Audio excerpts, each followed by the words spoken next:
The Last of Us came out in 2013, and it's one of the best video games ever made. And it's based in 2023, which is this year. And this year, the TV show adaptation was also put out by HBO.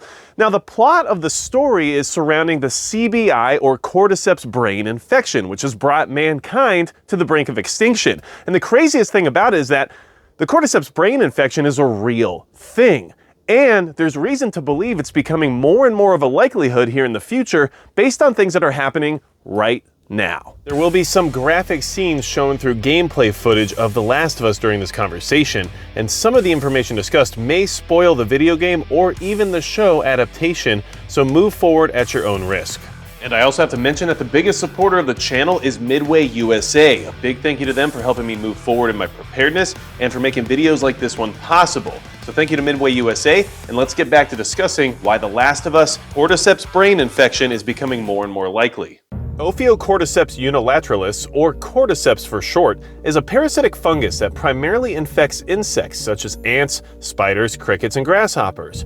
First, it mind controls the bug to move to a fungus-friendly environment. Then it drains the insect of all of its nutrients and fills the body up with spores. And lastly, it compels the insect to seek higher ground where it stays until the spores burst from its body, allowing for more infections to occur.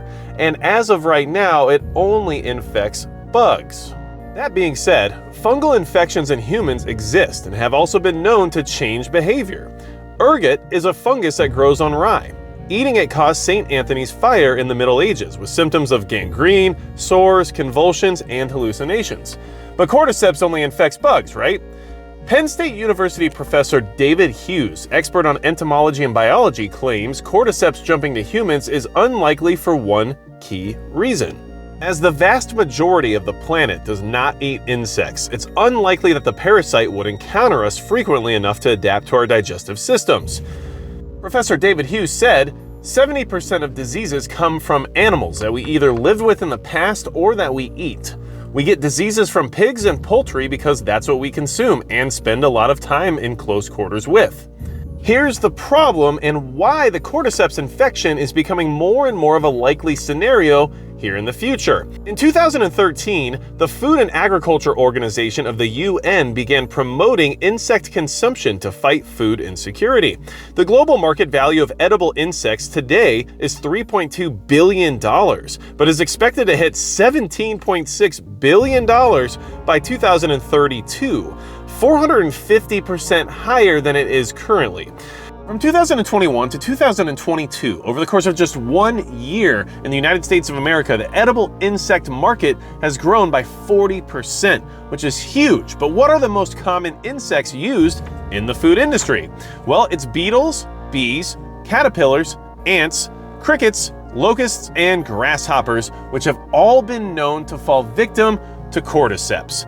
And by eating these bugs, we're continually exposing ourselves to those cordyceps, and eventually the possibility of those cordyceps adapting to our digestive systems increasingly becomes more likely. And if cordyceps were to jump to humans, just like it did in The Last of Us, things would get very difficult very quickly. And understand that it would be much more like the Last of Us game, whereas in the show they removed the threat of fungal spores.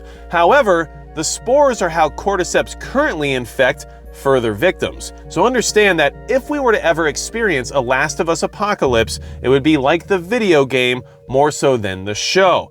Now, my assertion of the situation is that by consuming insects at a greater scale, we risk exposing ourselves to more and more of the cordyceps infection, and that fungal infection could eventually adapt to survive our digestive systems. And in that event, we will find ourselves dealing with a real-life Last of Us scenario. And understand that right now, cordyceps are used in the medical field when it comes to organ transplants, and there are some other limited uses to them as well. However, we have not experienced an entire world population solely living off of insects for their dietary needs. And unfortunately, that future is becoming more and more likely, which means the Cordyceps brain infection from The Last of Us is also becoming more and more likely.